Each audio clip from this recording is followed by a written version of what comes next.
सन्मान्य व्यासपीठ उपस्थित सर्व लोकनायक जयप्रकाश नारायण सहकारी शेतकरी सुतगिरणीचे सभासद शेतकरी बंधू आणि बहिणींनो तसेच पत्रकार मित्रांनो, प्रचारसभा आहे, परवा मतदान आहे आणि त्याआधी विरोधी गटाने प्रचारसभा घेतली. त्यांनी काही आपल्यावर आरोप केले ना, आपल्याला सांगत फक्त तुम्ही आरोप करता. त्यांनी जे आरोप केले त्याला उत्तर देणेही आपल्या गरजेचे आहे. किंवा आपल्या सगळ्या लोकशाही पॅनलवर प्रेम करणाऱ्या, अण्णासाहेबांवर प्रेम करणाऱ्या सभासदांनाही ते उत्तर माहिती पाहिजे की काय त्यांनी प्रश्न केले, आपण खरंच चुकलो आहोत, खोटं काय खरं काय, याच्या संदर्भात आपल्याला थोडक्यात मी माझे मत मांडतो. त्या दिवशी आदरणीय मोतीलाल तात्या यांनी सांगितलं होतं की अण्णासाहेब स्वप्न ऐकतात. ते आता अण्णासाहेब म्हणायला लागले, आधी पिके पाटीलच म्हणायचे. त्यांनी अर्धे भाडेही केले, त्यांना अण्णासाहेब म्हणायलाही लाज वाटायची. स्वप्न ऐकतात नाही, स्वप्न ऐकतात नाही, ते स्वप्न पाहिजे आणि स्वप्न प्रत्यक्षात उतरवायचे. यांनी कुठं स्वप्न पाहिलंच नाही. जर अण्णासाहेबांनी फक्त स्वप्न विकले असतं तर एवढं सर्व उभं राहिलं असतं का? आणि प्रत्येक गोष्टीमध्ये पैसे गोळा करायचे, पैसे मिळायचे नाही. आणि मला 94 पर्यंत 2.3 लाख रुपये व्याज मिळायचे म्हणे ठेवी. माझ्या सभासद रद्द केलं, माझ्या ठेवी तिथं नाव केलं म्हणे. कुठल्याही संस्थेच्या सभासद जर रद्द होत तर त्याच्या शेअर्स रक्कम सह सगळी पूर्ण परत करावी लागते. आणि म्हणे पुष्कळते मुळे टाकायला जातात असं बदनामी करतात म्हणे. आणि कारखान्यात सभासद रद्द केलं. आणि अण्णासाहेबांनी जर तसे विचाराचे राहिले असते तर त्यांनी सुतगिरणीचे सभासद सुद्धा रद्द केलं असतं. कारण सुतगिर त्यांच्या सभासद रद्द झालं ते 96, 98, 94 काही साली झालं, 96, 97 ते संचालक होते. वारंवार त्यांनी कारखान्याच्या विरोधात पत्र व्यवहार केले, ते केले. त्यामुळे त्यांचे संचालक त्यांच्या सभासद रद्द झाला. जर अण्णासाहेब कुठेही राहिले असते त्यांनी तेव्हा सुतगिरणीच्या त्यांच्या सभासद रद्द केलं असतं. पण अण्णासाहेब त्या विचाराचे नव्हते. ज्या संस्थेच्या त्यांनी नुकसान केलं त्याच संस्थेने त्यांच्या सभासद रद्द केलं. आणि पुढे त्यांनी म्हणतात आमची कुवत आणि कुवतीपेक्षा जास्ती बोलतात म्हणे. कुवतीपेक्षा कोण जास्ती बोलते? आता घनश्याम माहिनी सांगितलं किंवा डॉक्टर तारे यांनी सांगितलं की काय कोण बोलतं अंधाराकडनं प्रकाशाकडे, प्रकाशाकडनं अंधाराकडे, काय म्हणजे तो फरक आपल्याला दाखवला. किंवा कोण आंघोळ केलं, कोण मी आंघोळ करावी. तर या गोष्टी कुवती बाहेरचं कोण बोलत आहे, कोण नाही बोलत आहे, याचा आपण सगळ्यांनी विचार करावा. अजून त्यांनी म्हटलं की मला त्यांच्या कर्मचाऱ्यांची जीव येते म्हणे. कर्मचाऱ्यांची आमच्या कर्मचाऱ्यांची जीव करायला आम्ही सक्षम आहोत ना. तू तुझ्या कर्मचाऱ्यांची जीव कर. आज कालच आम्हाला प्रचारामध्ये एक व्यक्ती होता, मी त्याला फोन केला, काय म्हटलं तुझ्या प्रचारामध्ये का होता? तर नाही म्हणे माझे मामा तिथं नोकरीला आहे. मग तो मामा नोकरीला आहे म्हणून प्रचार आहे, कारण तिथं डॉक्टर विजय चौधरी यांनी किंवा गावकऱ्यांनी त्यांना प्रवेश बंद केला होता. आणि मग रात्री 11:30 वाजता 12 वाजता आणि मग विद्यालयाच्या प्रचाराला येणार होतो म्हणे दरवाजे बंद करा असा आदेश निघाला. ते विद्यालयाला आले 6 वाजता. त्यांच्या मॅसेज फिरतोय दुपारी 4 वाजता. तर तुम्ही विद्यार्थ्याला पोहोचण्याआधी तुम्हाला दरवाजे बंद दिसून राहिले का? म्हणजे किती खरं किती खोटं बोलावं माणसाने. आणि 11:30 वाजता विजू डॉक्टरने किंवा त्या कर्जदारांनी 12:30 वाजता मॅसेज टाकला म्हणे तुम्ही किती वाजता पाहिला? जसं का नाही माहिती नाही की कुठल्या टपरीवर काय करतात. तर या गोष्टी म्हणजे किती खोटं बोलावं माणसाने याचे जर विचार केला तर फक्त खोटं आणि खोटं म्हणजे यांना बंद करायचीच सवय आहे. त्यांची बंद करायचे अनुभव आहे म्हणे. आता त्यांनी स्वतःच्या बंद केलं नाही म्हणे, त्याच्यात नुकसान व्हायचं म्हणून. त्याच्यात किती कपडा झाला, कोणाला भरायला लागला हे त्यांना माहिती आहे. म्हणजे आम्ही पतपेढी चालवतो, पतपेढी 1 नंबर चालवतो. पतपेढीमध्ये एकाने नोटीस करून घेतलं होतं शिक्का मारून. बरंच होतं आधी दांडाला 2 दिवसपर्यंत पोहोचला. त्यांच्याच कार्यकर्ता होता, कारण ते त्यांच्याच कार्यकर्त्यांना सभासद करतात, इतरांना करत नाही. त्यामुळे आपल्याला माहिती पडायला प्रश्न नाही. पण त्यांच्याच कार्यकर्त्याने खोटा शिक्का मारून कर्ज काढताना फेडू शकत नसते आणि तगादाला लावतील. त्यांनी नोटीस सर्टिफिकेट बनवून तलाठ्या जमिनीला बोले उतरण्यासाठी. आणि एक आमच्या गावाच्या स्पर्धाने शेतकरी संघटनेचे कार्यकर्ता आहे, त्याने सांगितलं की त्याच्या डंपाने भराव केला, त्याच्यात त्याची माणसं कमिशन मारत होते. तर कमिशन काय ती कोणाच सवय आहे, कोणाच्या रक्तात आहे तुम्ही जाणता. जर अण्णासाहेबांनी कमिशन काढलं असतं, काढलं असतं का मला इथं प्रचाराला उभं राहावं लागलं ना. काही गरजच नव्हती ना. अण्णासाहेबचं कमिशन खाल्ले असतं तर आमच्याकडे जेवढी प्रॉपर्टी असते. यांना संस्थाच्या प्रॉपर्ट्या घ्यायची सवय आहे, संस्थाच्या प्रॉपर्ट्या कब्जात करायची सवय आहे. कारण त्यांनी विकास आहे तुमचे शेत प्लॉट पाडले आणि त्याच्यात त्यांचाही प्लॉट घेतला जे असते त्यांचे घर आहे. त्यानंतर आपलं गुजर बोर्डिंग होती शाळेला, ती जमीन होती. त्या जमिनीची वरती तुम्ही आता सातबारा काढला तर त्या सातबाऱ्यावर नाव येतं चेअरमन गुजर बोर्डिंग अभिजित मोतीलाल पाटील. ती गुजर बोर्डिंग जेव्हा झाली तेव्हा हा सभासद होता का, जन्माला होता का, हा प्रश्न येतो. आणि समजा हा सभासद त्याला वारसा हक्काने झाला असेल तर तात्या अजून आहे, त्यामुळे वारसा हक्काने झाला नाही. मग हा सभासद झाला तर त्या व्यक्तीचा पंचलांचे पोरं किंवा परिवार त्या संस्थेचे सभासद झाले का. त्याने सांगितलं की पूज्य सानेगुरुजी विद्याप्रसारक मंडळापेक्षा शाता तालुका कोऑपरेटिव्ह सोसायटी मोठी आहे आणि आधी झोपड्यात होती, आम्ही तेवढी मोठी केली. तर त्याच्या आधी कोण कोण चेअरमन होतं, त्यांचे आजोबा चेअरमन झाले, त्याच्या आधी कोण कोण चेअरमन होतं, किती वर्ष चेअरमन होते आणि त्या चेअरमन लोकांनी तेव्हाच्या संचालक मंडळाने त्यांच्या किती नातेवाईकांना सभासद केलं आणि यांनी किती नातेवाईकांना केलं. जर तुम्हाला तेवढंच करायचं असेल तर मग बाकी संस्थांवर बोलायचा अधिकार काय आहे. राहिला मला स्त्रीचा प्रश्न, त्यांनी स्वप्न विकतात, फोटो विकतात. त्यांनी IT सोल्युशन काढलं, वनश्री IT सोल्युशन. आपले प्रांत होते गिरासे साहेब, त्यांच्या हस्ते त्यांनी उद्घाटन केलं होतं. 2021ची गोष्ट असेल ती. आता ती कुठं आहे, सुरू आहे, म्हणजे रोजगार उपलब्ध होते. सूतगिरणी म्हणजे जिनिंग सुरू केली तेव्हा म्हणजे 1000 लोकांना रोजगार सुरू, पुढं काहीच झालं नाही. नंतर पाडव्याला आपले दिवाळीच्या वेळेस विविध गावाचे आपले लोक आलेले असतात सुट्टीमध्ये, दिवाळीमध्ये समाजाचे परिवार आलेले असतात. तर त्यांच्यासाठी समाजाची मिटिंग घेऊ म्हणे पाडव्याला, प्रत्येक पाडव्याला, दिवाळी पाडव्याला. एकदा मिटिंग झाली, नंतर झालीच नाही. लिफ्ट सुरू करू म्हणून एकदा लिफ्ट मिटिंग घेतली, मुन्ना भेट होती तर 12 ऑक्टोबर तारीख होती. नंतर त्या लिफ्टची मिटिंग नाही झाली, काही नाही. पपईच्या आता करायच्या पहिले सांगितलं की किंवा गरज होती, सुरू केली. आता मागे 1 महिन्यापूर्वी नंदुरबार डेव्हलपमेंट काय डिस्ट्रिक्ट डेव्हलपमेंट फोरम काहीतरी केलं. त्याचे काहीतरी 8-9 फेब्रुवारीला म्हणे आपण उद्योग मंडळाची बैठक आयोजित केली म्हणे. कुठं झाली, काय झाली बैठक, काल जिल्हा डेव्हलप होऊन गेला माहित नाही. काहीतरी नवीन गोष्ट सांगायची आणि त्याच्यासोबत जेवढा काही गरज आहे तेवढ्यावर बोलायचं. गरज समजी का तो विषय बंद करायचा. जर यांना डेव्हलपच करायचे असेल तर त्यांनी त्यांच्याच ताकदीवर त्यांच्या दमाने एखाद गोष्ट पुढे न्यावी. आता कापूस ते मार्केटचे सभापती आहेत, त्यांनीच कापसाचा लिलाव सुरू केला. तर वनश्रीमध्ये सगळा लिलावच कापूस घेत आहेत तर तिथेही खरेदी करतायत आणि तिथं खरेदी करतायत तर मार्केट कमिटीला फी देत आहेत का ते. या सगळ्या गोष्टींचा त्यांनी खुलासा करावा. आणि आम्ही भाव दिले म्हणले म्हणा आम्ही भाव समजत नाही, CCIच्या काय आहे 69 20 रुपये काहीतरी सांगितलं म्हणे. मागच्या 2 वर्षी एकदा 11,000 घेतला, एकदा काही 9,000 रुपये भाव घेतला. तो एकाचा घेतला. या वर्षी पण लिलाव सुरू झाला, त्या दिवशी पहिल्या दिवशी काही 10,000 का 11,000 पहिली बोली लागली होती.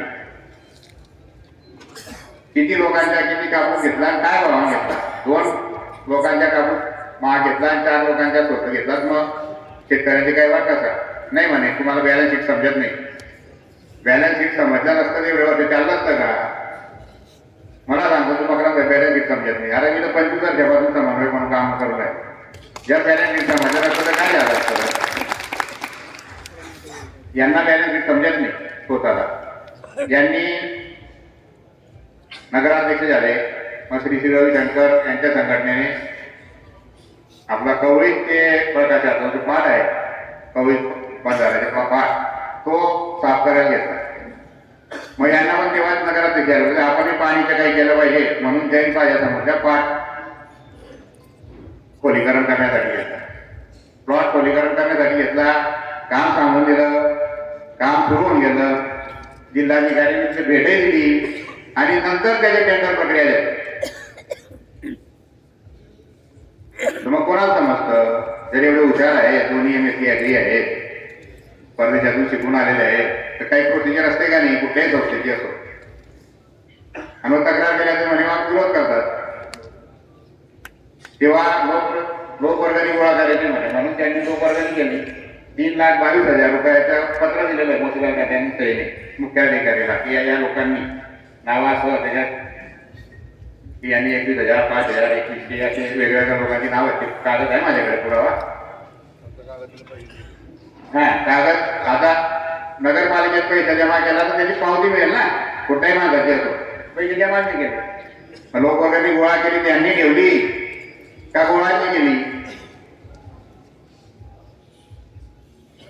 कमिशन काय धंदे कोणाचे कोणाच्या रक्तात आहे. बोलायला खूप आहे बोलता येतं त्यांना असं वाटतं. बोलायला तर मुद्द्यावर बोला ना. मला ते म्हणे सूतगिरणी कधी चालू करणार आहे मुद्द्यावर बोलत नाही. सूतगिरणी कधी चालू करणार तर चालू करणार हे सांगितलंय. कारखाना बंद झाला होता 94-97 होते ना. बंद झाला त्याच्यानंतर सुरू झाला तर छोटूबाईंनी सांगितलं तारखाही सांगितले वर्षही सांगितलं 25,000 पहिल्या वर्षी 28,000 गावात झाला. जर 3 वर्ष बंद झाल्यानंतर तो कारखाना सुरू होऊ शकतो. ते सूतगिरणी सुरू नाही होऊ शकत असं काही नाही. सूतगिरी कारखाना सुरू करण्याची ताकद ठेवतो तर सूतगिरणी सुरू करण्याची ताकद ठेवतो. आणि कोणाच्या बळावर आपल्या सगळ्यांच्या बळावर. जेव्हा कारखान्याला कोणी पैसे देत होतं तेव्हा आपल्या सगळ्यांनी मदत केली आणि आपला कारखाना त्यानंतर 20 वर्ष रेग्युलर सुरू राहिला. त्यांनी कुठं कुठं पत्र केले याचे त्यांनी जाहीर खुलासा करावा त्यांच्या वडिलांनी आणि त्यांनी. बोलायला खूप असतं त्यांना की असं केलं पाहिजे. मग कविता शेर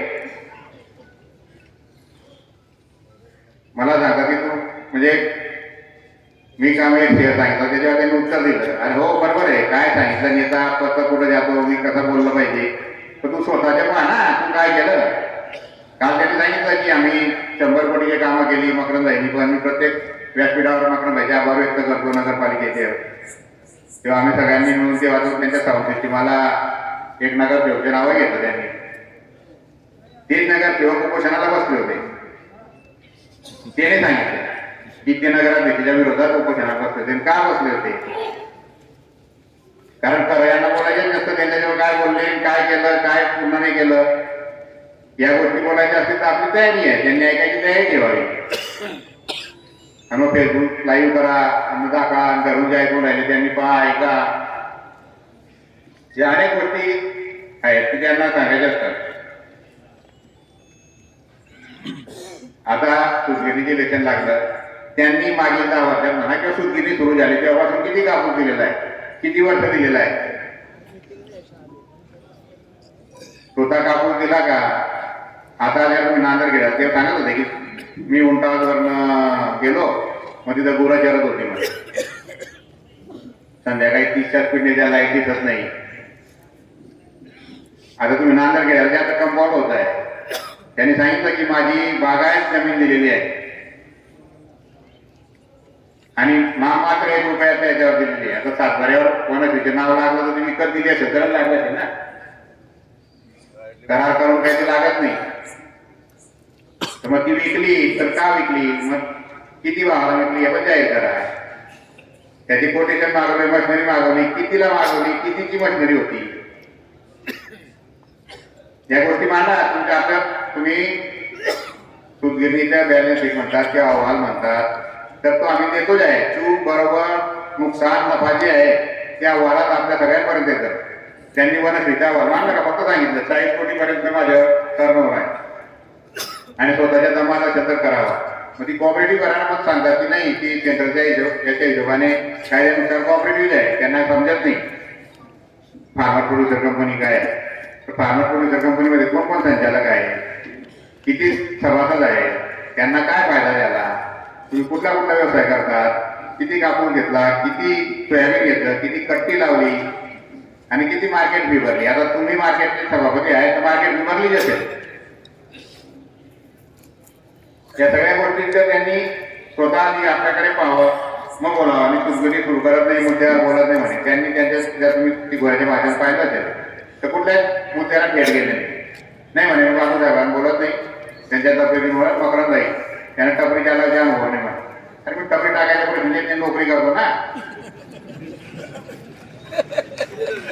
हा टपरी चालवायचे कोणते धंदे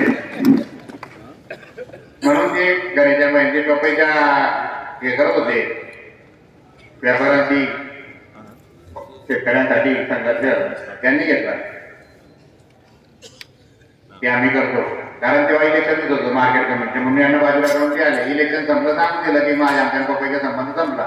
मग कापसाचा आला म्हणून कापूस विक्री सुरू केली. आता 12 तारखेला संप शेतकऱ्याचा आणि व्यापाऱ्यांचे भांडण झाले तेव्हापासून लिलाव बंद झाला. मग नंतर त्यांनी पत्रकार परिषद घेतली, लिलाव सुरू केला. त्या दिवसापासून किती वाहन येऊन राहिले, त्याच्या आधी किती वाहनं येत होती तेही जाहीर करावं त्यांनी. का शेतकऱ्यांना विश्वास कमी होऊन गेला तिथं वाहन आणण्यावर? कारण तो भाव देत नाही. दूध संघाचे सांगतात की दूध संघ, त्यांचे वडील चेअरमन होते तेव्हा एवढं चालत होता. नंतर दूध बंद होऊन गेलं, दूध संघ बुडाला, पेपर लँड बुडाला, दूध संघ बुडाला. दूध संघ जेव्हा ते चेअरमन होते, चेअरमन पद सोडताना त्यांनी जेवढं खेळतं भांडवल होतं ते बँकेत भरून दिलं. गरज नव्हती आपल्या भरायचे होते कर्ज, त्यांनी एकदम भरून दिलं. म्हणजे खेळतं भांडवलच राहिलं नाही. त्याच्यानंतर आपल्या आणांमध्ये काही मशी राहिल्या नाही, त्यामुळे दूध यायचंच कलेक्शनच बंद होऊन गेलं. त्यांनी सुरू काय केलं, आम्हाला बंद करायचं, त्यांनी सुरू काय केलं आणि त्यांनी बंद केलं त्याचे कोण सांगेल? यांना प्रॉपर्टी, संस्थेच्या प्रॉपर्टी घ्यायची सवय आहे. संस्था ताब्यात घ्यायची, त्या संस्थेच्या प्रॉपर्टी ताब्यात घ्यायच्या. जर असं नसतं तर यांनी गुजर बोर्डिंग सुरू करून दाखवलं. तेवढ्या वर्षापासून त्यांच्याकडे दप्तर आहे. का नाही पुढं सरकलं ते? विकास हायस्कूलला त्यांच्या ध्येयातून सगळ्यांना सभासद करून घ्यावं. त्यांनी जेवढे सुधगिरीचे सभासद आहेत सगळ्यांना करावं, सभासद द्यावं. किंवा त्यांच्या वेळेस जे डायरेक्टर होते त्यांच्या आजोबांच्या वेळेस, त्यांचे जेवढे नातेवाईक झाले तेवढ्याच सगळ्यांचे नातेवाईक करून घ्या.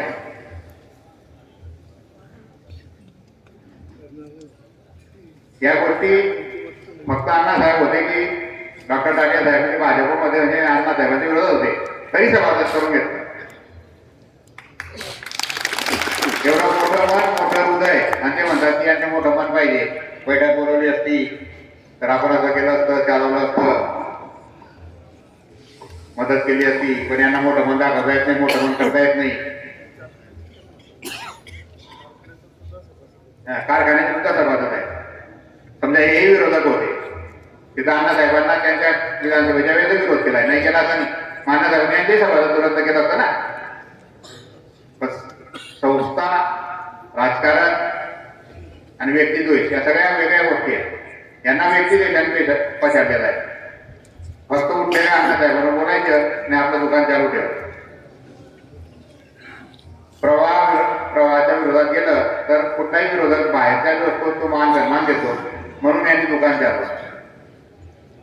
यांचे आता जुने लोक जे होते ते यांच्यापासून का लांब गेले ते काय बरं राहत, कारण यांनी त्यांनाही फसवलं. कोण जुने लोक त्यांच्या जवळ आहेत जे वडिलांच्या वेळेत होते.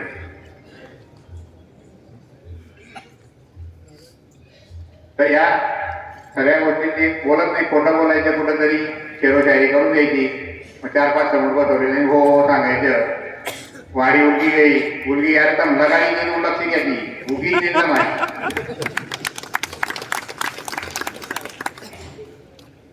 आता ते कंपाऊंड होतं त्याच्यामध्ये पपई मला पण दिसली. जर नांदरखेडा कोणी गेला असेल, आता प्रचाराला गेलो होतो दामरखेडा मार्गे, तर बहुतेक ती पपई पाहून त्यांनी पपई बंद बाहेर पडले असते. वाटल्यास कोणाला पाहिजे असेल उद्या असतील असेल तर नाही रात्री तर रोटा मारला गेला ते होऊ शकतो. त्यांना दिसतं आमचे पुढे दोघं जेवून राहिले, आम्हालाही दिसतं तुम्ही काय करून राहिले. आता दोघं वडील आणि पोरगा MSc ऍग्री होते आहेत, म्हणजे उच्च शिक्षित आहेत, खूप प्रयोग केले. असं आपण काही शेतकऱ्यांना जाणवलं की त्यांनी त्यांच्या शेतात प्रयोग करून एखादी व्हरायटी म्हणा कधी म्हणा आपल्या शेतकऱ्यांसाठी तयार केली की ज्याच्यात आपल्याला भरघोस उत्पन्न मिळेल. कुठल्याही असो, कुठलाही पीक असो, ऊस असो, कापूस असो, पपई असो, सोयाबीन असो, हरभरा असो, का नाही केलं? याचं ज्ञान तुम्ही घेतलं तर ते ज्ञान शेतकऱ्यांपर्यंत पोहोचवा ना. आधी ते ज्ञान पोहोचवलं नाही. एकही आता नांदरखेड्याचे शेतकरी झाले, त्यांच्या ज्ञानाच्या फायदा तेथील शेतकऱ्यांना झाला का? एखाद्या शेतावर जाऊन सांगितलं का तुझ्या शेतात हा प्रॉब्लेम आहे, हे कर रे ते कर रे, नाही. घरात झाला नाही, त्यांच्या भावाच्या पोरात झाला नाही तर दुसऱ्याला काय होत?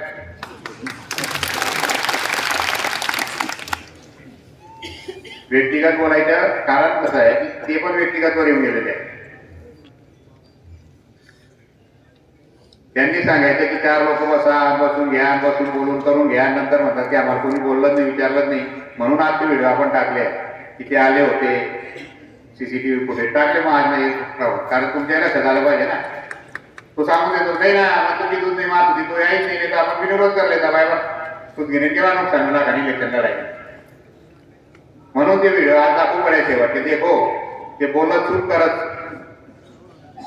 म्हणजे आता काकांची दूध एफबीआर नाही किंवा काकांची दूध नाम नाही घ्यावं, पण काकांची दूध तर काकांचे दूध सांगता नाही तर जुनात त्यांना डायरेक्टर त्यांना गाडी फिरत नाही भाई पैसा नाही याची म्हणून फिरू पडायचं. त्यांना नाव सांगावं ना, आमच्या असा एकही डायरेक्टर नाही आहे, आमच्याकडे असा एकही काका नाही आहे की असं सांगा.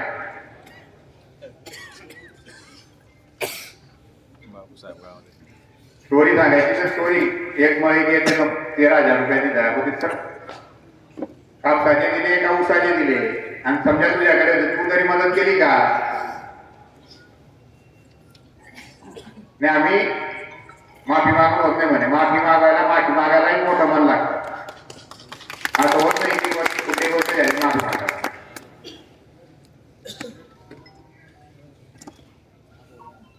शिवाजी पुतळा ती जागा होती 2 वर्ष आधी जयकुमार भाऊ त्यांच्या हस्ते भूमिपूजन झालं. मग 2 वर्ष इलेक्शनला बाकी होते म्हणून पण ते पुतळ्याच्या कामात केलं नाही म्हणे, कोरोना येऊन गेला त्यामुळे कॉन्ट्रॅक्टरने केलं. त्यावेळेस कॉन्ट्रॅक्टरने जर कामं केली मग नवीन मग आता इलेक्शन येईल त्या दरम्यान परत त्याच्यात नवीन टेंडर केलं, वाढीव केलं, 3252 केलं. तेव्हा त्यांना म्हटलं की जागा कोणी नाही, तिथं जागा भरपूर आहे मागे आली, आता पाहिजे सगळ्यांनी पुतळा झाला, मग ती जागा लक्षात येते. आता तर म्हटलं छत्रपती शिवाजी महाराजांचा पुतळा आहे, तो एकदाच होईल आणि सगळ्यांना प्रेरणा देणारा पुतळा आहे. तर तो होताना आधी मागेची जागा आहे नगरपालिकेची मोजून घ्या, तिथं करा. पण काही ना काळाच्या वेळेत नाही झाला, तुम्ही इलेक्शनमध्ये बोलता येणार की मी सांगितलं होतं पुतळा उभा करून दिला, पण नसेल पुतळा उभा राहून गेला आणि इलेक्शनही लागला. म्हणजे खड्डा खोदायच्या दुसऱ्यासाठी तर त्या खड्ड्यात आपण पडतोय हे त्यांना लक्षात नाही. फक्त सांगायचं, बोलायचं, शेरोजाहिरी करायची आणि त्या बाबा हे राहतात त्यांच्या सोबत आलेले जय हरी. हा जय हरी बोलायचे बाहेरच नाही, कुठं बोलतात, काय बोलतात, कुठं राहतात, काय स्वतःची परिस्थिती करून घेतली, काय होते, काय झाला तर तू, काय होता तर तू, अशी परिस्थिती आहे. हे सगळं आहे. त्याच्यात एकच सांगू शकतो की दृष्टिकोन दूर होऊ शकतो पण दृष्टिकोन दुरुस्त नाही होऊ शकतो. त्यांच्या दृष्टिकोनाचा दोष आहे. त्यांनी समाज शांततेत, आनंदात, एकोप्यात जगावा असं त्यांच्या कधीही मत नव्हतं. त्यांनी अण्णासाहेबांच्या वेळेस त्यांचा कधीही लपलेला नाही. हा फोटो काढला हे निमित्त होतं आणि म्हणून काढला नाही. खोटं का बोलतात? काढला तर काढला सांगा ना, तू मजा खरे आहे आणि म्हणे ही भानगड बापूसाहेब दीपक पाटील व विजित पाटील यांच्यात नाही आहे म्हणे. खरं आणि खोटं, सत्य आणि असत्याच्यात आहे. आता सत्य कोण तुम्हाला सगळ्यांना माहिती आहे, खरं कोण आणि खोटं कोण हे माहिती आहे. आम्ही जे सांगितलं त्याच्यावर राहतो, जे आहे ते कागदावर आहे. कोणाचं देणं असेल, घेणं असेल, सगळं कागदावर आहे. त्यांच्या कुठलं कागदावर आहे आणि म्हणे मला गरज नाही. मला गरज नाही म्हणे, माझ्या वडिलांनी माझी सगळी व्यवस्था लावून ठेवलेली आहे. कालच्या रुपयाला कमिशनची, पंचायत पैसे कमिशन घेतलं, कोणी सांगितलं, कोणी घेतलं, कोणी पाहिलं, याच्यात मला बोलायचं नाही आहे. कारण अशा गोष्टी काही समोर येत नाही, कारण दिलंय असेल तर कोणी सांगणार नाही. त्याच्यावर म्हणे आता गावागावात जाता येत नाही सांगताय. आता प्रचाराला प्रत्येक गावात गेलो मी, जवळपास प्रत्येक सभासदाला स्वतः भेटलो. मी स्वतःहून पॉम्पलेट दिलेलं आहे. तर त्या रोज झाला असता तर मी डायरेक्ट होतो ना. इतरही उमेदवार होते की त्यांना पाहून बोलले नाही, मी होतो. बोलले राग आहे लोकांचा, पेमेंट नाही मिळाले, कोणाचे पैसे नाही मिळाले तर राग असतो, तो नैसर्गिक आहे. त्याच्या बाबतीत आपण काय सांगत नाही. तरी लोकांनी ते ऐकून घेतलं. कुठंही आम्हाला असा विरोध नाही झाला की आम्हाला गावातनं परत यावं लागतं. पण त्यांनाही लोक बोलले ना, ते कुठं सांगतात.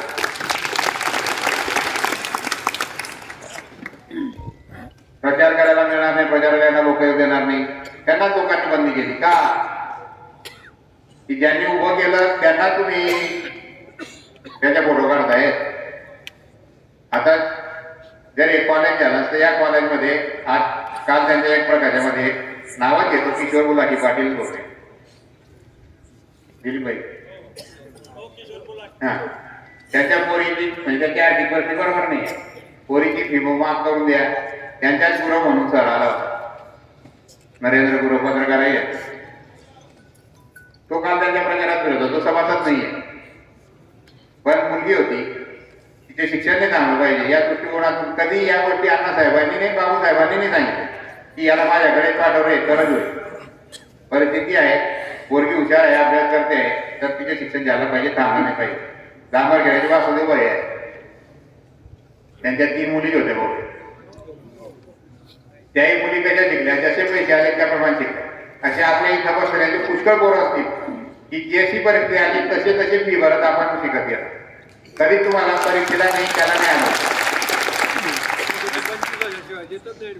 कारण अण्णासाहेबांनी तेच सांगितलं होतं की शिकला पाहिजे.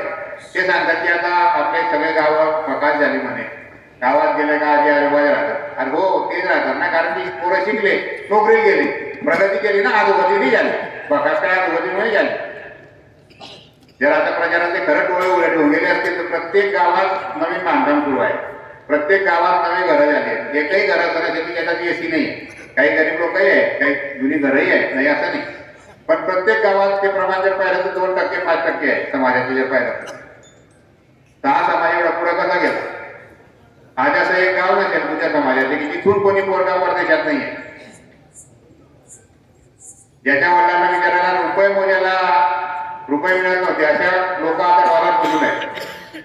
म्हणजे अशा परिस्थितीने एवढ्या परिस्थितीपर्यंत गेले, कोणामुळे गेले. जर हे स्वप्न पाहिलं नसतं, स्वप्न पूर्ण केलं नसतं अण्णासाहेबांनी, तर एक दिवस आपले आले असते का. आणि स्वतः अमेरिकेत शिकायला गेले. का गेले, कुठून गेले.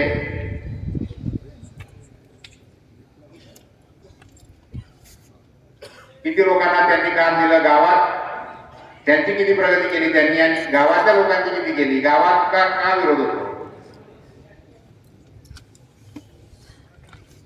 आणि आम्ही विरोध कमी करण्याच्या वर भर देणार लोक. आमच्याही गावात विरोध होता, पण आज गाव एक झालं का. काही गोष्टी करतात भूल देणे घेणे. जर पुढे जायचं असेल तर काही गोष्टी फिरा लागतात, चांगल्या वाईट आपली चूक असो नसो, तरच गाव किंवा समाज प्रगती करतो. पण यांनी जेव्हापासून दूध डेअरीचा राजीनामा दिला, दूध डेअरीत पुन्हा त्यांना चेअरमन केलं नाही, तेव्हापासून त्यांनी वेगळी दुकान लावली. आणि तेव्हापासून फक्त विरोध. कुठेही गेले असतील तर तो विषय की असं ते पण थांबलं नाही, एम करता नाही, असं केलं पाहिजे. तुम्ही बी एखाद गोष्ट केली असती ना, आम्हाला टपरीने केला, तुम्ही चालत पाहिजे असते.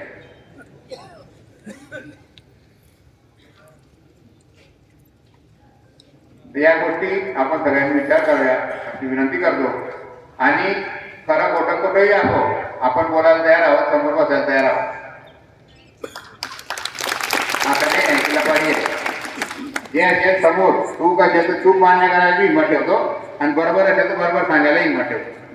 असं नाही आहे की नाही असं नाही, असं झालं, खोटं काहीतरी कारण सांगायला आम्हाला सवय नाही, आमच्यावर तसे संस्कार नाही. त्यांनी असं सांगितलं की फकीरबाबा एक्सपायर झाले तेव्हा आले नाही कोणी, अण्णासाहेब एक्सपायर झाले तेव्हा आले. पण त्यांच्यामध्ये इतर लोकही एक्सपायर झाले आपल्या घरात, तेव्हा ते आले का.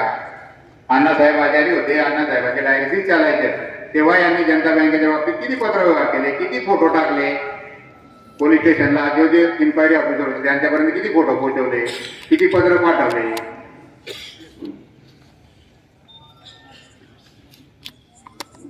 या गोष्टी त्यांनी जाहीरपणे खुलासा करावा. नसेल करता येत आम्ही पण करायला तयार आहोत खुलासे. त्यामुळे आपण सगळे इथं आलात, त्यांचे आपण ऐकलेलं आहे, कोण खरं खोटं कोण हे आपण एवढ्या वर्षापासून पाहतात. आपल्या या सगळ्या विश्वासावर आपण इथे आलात, खरं खोटं कोण ऐकून आलात त्याबद्दल आपल्या आभार व्यक्त करतो. आणि परवा 24 तारखेला 8 ते 4 या दरम्यान आपल्याला मतदान करायचंय. लग्न तीनही मोठी आहे, सगळ्यांना लग्नालाही जायचे असेल. इथं बापूदाराच्या घराचे जरी लग्न आहे, आमच्या कुटुंबातलंच लग्न आहे, परंतु आधी लग्न सुटगिरणीच्या मग ही गोष्ट लक्षात ठेवून आपण सगळे त्या दिवशी आधी मतदानावर लक्ष द्याल आणि गावातील प्रत्येकाचं मतदान होईल यासाठी प्रयत्न करायला अशी अपेक्षा व्यक्त करतो. आणि मतदान सोबत ओळखपत्र म्हणून आधार कार्ड वगैरे किंवा आपलं वोटर कार्ड असेल ते घेऊन यायची गरजेचे आहे. त्यांनी काल शेवटी हे बी सांगितलं बोगस मतदान करायचं. बोगस मतदान आपण करतच, त्यांना ती सवय आहे, त्यांनी ते करावं. त्या दिवशी आपण सगळ्यांनी छत्रीवर 20-20 मतं द्यावी आणि जास्तीत जास्त मतांनी लोकशाही पॅनलला विजयी करावं अशी आपल्याला विनंती करतो. थांबतो. जय हिंद, जय महाराष्ट्र.